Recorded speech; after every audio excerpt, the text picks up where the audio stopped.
ಪಿರಿಯಾಪಟ್ಟಣ ತಾಲೂಕು ರವಂದೂರು ಹೋಬಳಿ ಇಟ್ನೆಬಗ್ಲು ಗ್ರಾಮ. ಇವತ್ತು ಈ ಚಾನಲ್ನಲ್ಲಿ ಮಾತಾಡ್ತಿರೋ ಉದ್ದೇಶ ಏನಪ್ಪ ಅಂದರೆ ಉಪ್ಪಾರ ಭಗೀರಥ ಉಪ್ಪಾರ ವಿಚಾರವನ್ನು ಮಾತಾಡ್ತಾ ಇದ್ದೀವಿ.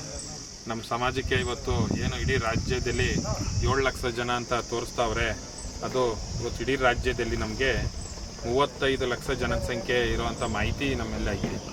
ಇವತ್ತು ಏನು 7 ಲಕ್ಷ ಜನ ತೋರಿಸ್ತಾವ್ರೆ, ಅದು ನಮ್ಮ ಮೈಸೂರು ಮತ್ತು ಚಾಮರಾಜನಗರ ಜಿಲ್ಲೆಲೇ ನಾವು 2 ಲಕ್ಷ ಇದ್ದೀವಿ. ಮೈಸೂರು ಮತ್ತು ಚಾಮರಾಜನಗರ ಅಲ್ಲಿ ಒಂದು MLA ಆಗವ್ರೆ. ಇಡೀ ರಾಜ್ಯದಲ್ಲಿ 7 ಲಕ್ಷ ಜನವ ತೋರಿಸ್ತಾ ಇರೋದು ಇದು ಖಂಡನೆ ಅಂತ ಅಂದ್ಬಿಟ್ಟು ನಾವು ಈ ಸಂದರ್ಭದಲ್ಲಿ ಹೇಳ್ತೀವಿ. ಇದನ್ನ ಬೇರೆ ನೀವು ಪರಿಶೀಲನೆ ಮಾಡಿ ನಮಗೆ ಇಡೀ ರಾಜ್ಯಾದ್ಯಂತ ನಮ್ಮ ಉಪ್ಪಾರ ಸಮಾಜದವರು ನಾವು ಸ್ಟ್ರೈಕನ್ನು ಮಾಡಬೇಕಾಗ್ತದೆ, ಮುಂದಿನ ದಿನಗಳಲ್ಲಿ ಹೋರಾಟಕ್ಕೆ ಇಳಿಬೇಕಾಗ್ತದೆ. ನೀವು ಅದಕ್ಕಿಂತ ಮೊದಲು ಇಡೀ ರಾಜ್ಯಾದ್ಯಂತ ನಮಗೆ ಮಾಹಿತಿಯನ್ನು ಕೊಡಬೇಕು. ನೀವು ಮಾಡಿರೋವಂಥದ್ದು ತಪ್ಪು ಖಂಡನೆ ಅಂತ ನಾವು ಹೇಳ್ತಿದ್ವಿ.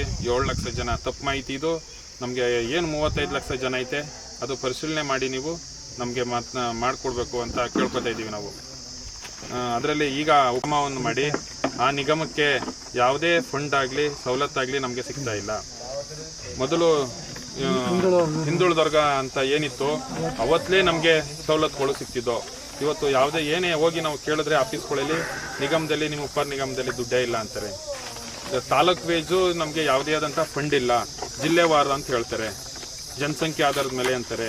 ಈಗ BJP ಸರ್ಕಾರ ಇದ್ದಾಗ ಗಿರೀಶ್ ಉಪ್ಪಾರ್ ಅವ್ರನ್ನ ನಿಗಮ ಮಂಡಳಿ ಅಧ್ಯಕ್ಷರನ್ನ ಮಾಡಿದರು. ಈ ಸರ್ಕಾರದಲ್ಲಿ ಮಾಡೇ ಇಲ್ಲ, ನಮಗೆ ಅಧ್ಯಕ್ಷರೇ ಇಲ್ಲ, ನಮಗೆ ನಿಗಮ ಮಂಡಳಿ ಅಧ್ಯಕ್ಷರೇ ಇಲ್ಲ, ನಮಗೆ ಸ್ಥಾನಮಾನನೇ ಇಲ್ಲ. ಈ ಮಟ್ಟಕ್ಕೆ ಆಗೈತೆ. ಅದಕ್ಕೆ ನಿಗಮ ಮಂಡಳಿ ಅಧ್ಯಕ್ಷರನ್ನ ಆಯ್ಕೆ ಮಾಡಬೇಕು ಅನ್ನೋದು ನಮ್ಮ ಉದ್ದೇಶ, ನಮ್ಮ ಹೋರಾಟ. ಅದ್ರ ಜೊತೆಗೆ ನಮ್ಮ ಜನಸಂಖ್ಯೆ ಇರೋದ್ರನ್ನ ನೀವು ತಿದ್ದುಪಡಿ ಮಾಡಿಕೊಡ್ಬೇಕು ಅನ್ನೋದು ನಮ್ಮ ಉದ್ದೇಶ.